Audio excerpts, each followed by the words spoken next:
Queen Azizah Aminah, the sweetest and most adored Queen of Malaysia and the younger sister of the new king, Sultan Ibrahim. There were many tragedies in her destiny, but she and her husband together were able to overcome all the trials and keep their love. She dedicated her life to her people and her family. How did she win the love of her subjects? What tragedies almost destroyed her marriage? And why did she cry at night for years? Watch the video to the end to find out. Let's get started. Azizah Aminah was born in August 1960 into the royal family of the Sultanate of Johor, Malaysia. She is the daughter of Sultan Iskandar and his first wife, Englishwoman Josephine Ruby Trevorrow. Her older brother is Sultan Ibrahim, the new king of Malaysia. Princess Azizah graduated from the best school in Johor and then from a teacher training college. Later, the girl received higher education at the National University of Singapore, becoming a graduate sociologist. But the most important event in her life happened at the age of 12, when she met her future husband, the young Prince Abdullah of the Sultanate of Pahang.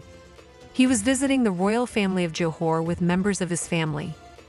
Azizah was introduced to the prince, who was only a year older than her.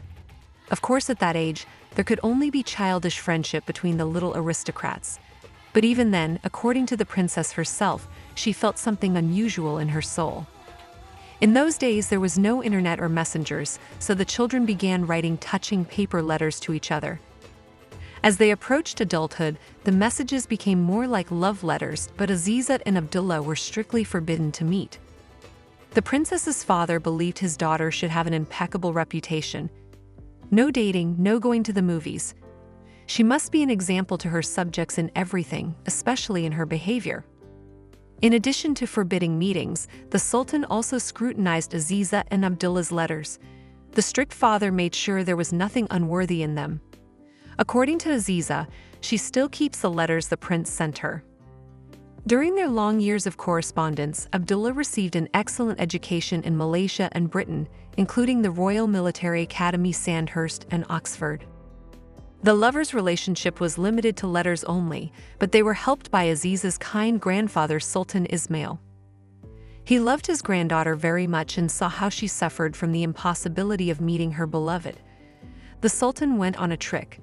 Knowing that Abdullah was an excellent polo player, he organized a polo tournament in Johor. Of course, the prince came to the neighboring kingdom in the team of his native Pahang. After the game, the princess finally got to meet the prince. At that moment, the young people finally realized that they were made for each other. Although the young couple's relationship was kept within restrictions, their royal families looked forward to this marriage. In addition to their tender feelings for each other, Princess Azizah and Crown Prince Abdullah were a good match politically. Their wedding took place in 1986, 13 years after they met. Such a long wait was rewarded with a lavish ceremony that lasted several days. First of all, the newlyweds were united in marriage according to the Muslim rite. This took place in the main mosque of the Sultanate's capital, Johor Bahru. Then, at the palace of the rulers of the Kingdom of Johor, the traditional Malaysian prayer water ceremony took place. Abdullah placed a rattan ring on the bride's finger, and the bride kissed his hand in gratitude. The groom then solemnly said "indeed" 3 times, and the bride smiled modestly in agreement. Then Abdullah and Azizah were finally married. At the reception, the newlyweds cut a huge cake, and the whole kingdom began to celebrate the momentous occasion. The newlyweds were wished happiness, wealth, and of course, many children. Everyone was convinced that it would be so, and that a cloudless future awaited them. If only they knew how wrong they were. As it turned out, Princess Azizah had a female condition that made pregnancy and childbirth difficult. The problem quickly manifested itself when the newlyweds decided to have a baby right after their wedding. The doctors honestly said that even with advanced treatment, Azizah would not be able to become a mother. Abdullah was being persuaded to divorce his infertile wife, or at least to take a second wife capable of producing an heir to the throne. The prince refused these suggestions. For almost 5 years, he supported his wife in every way possible in her infertility treatment. In 1990, a miracle happened. The princess became pregnant and gave birth to her firstborn, who was named Ahmad. But Azizah's joy at the child's birth was soon replaced by a deep depression. Without living a day, the boy died because he was born very weak. After that, the couple's relationship began to break down, which is not uncommon for couples who have lost a child. Abdullah began to court and then married Malaysian actress Julia Abdul Rais. She officially became his second wife. She was at the height of her popularity in the Malaysian film industry at the time, but immediately after their marriage, she ended her acting career. Just a year after her marriage, she gave birth to a daughter and then 2 more girls. Princess Aiza had a hard time with this situation, but decided not to give up. The 1990s saw a wave of discoveries in vitro fertilization. This was Azizah's last hope. The princess underwent 16 IVF procedures in the world's leading clinics, from Singapore to the United States and Britain. During this time, she had 6 miscarriages, and it seemed that all the doctors' efforts were in vain. According to Azizah's memories, after each unsuccessful treatment, she returned home and was crying. But the 17th attempt at IVF was successful. In 1995, Aiza gave birth to a perfectly healthy baby boy who was named Sultan Ibrahim. He was given the status of crown prince, and the princess fulfilled her destiny. Encouraged by this event, the couple decided not to rest on their laurels.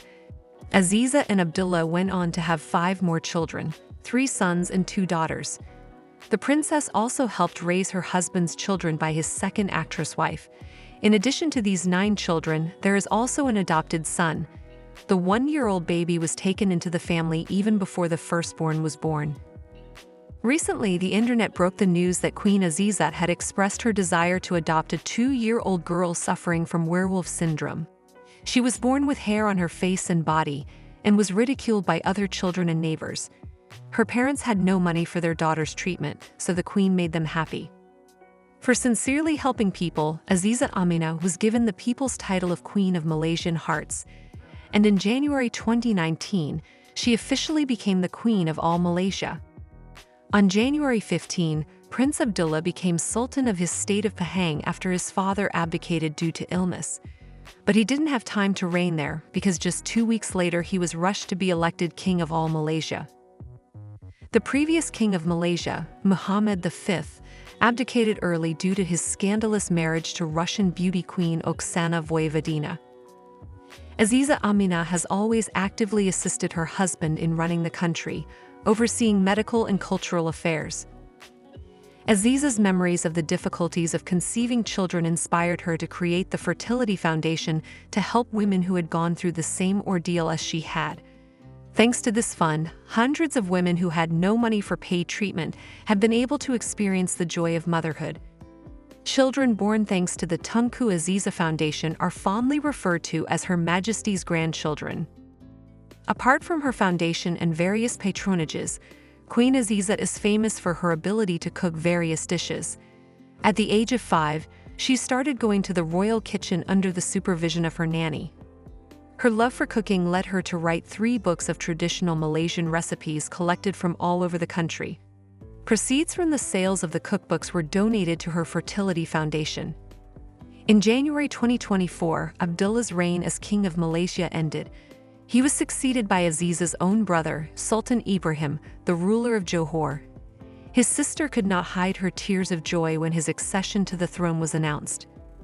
Incidentally, King Abdullah and Queen Azizah attended the lavish wedding of Brunei's Prince Abdul Mateen and Anishat Isa Kalabich, which was their last overseas trip as Malaysian heads of state. The couple have returned to their home kingdom of Pahang and are busy running the Sultanate for the benefit of their subjects. Abdullah and Azizah recently celebrated their 37th wedding anniversary. Jokingly, they went through the same rituals as in the distant 1986. As he did then, the Sultan said indeed 3 times, and his beloved wife smiled at him with happiness in her eyes. What do you think about the fate of this royal couple?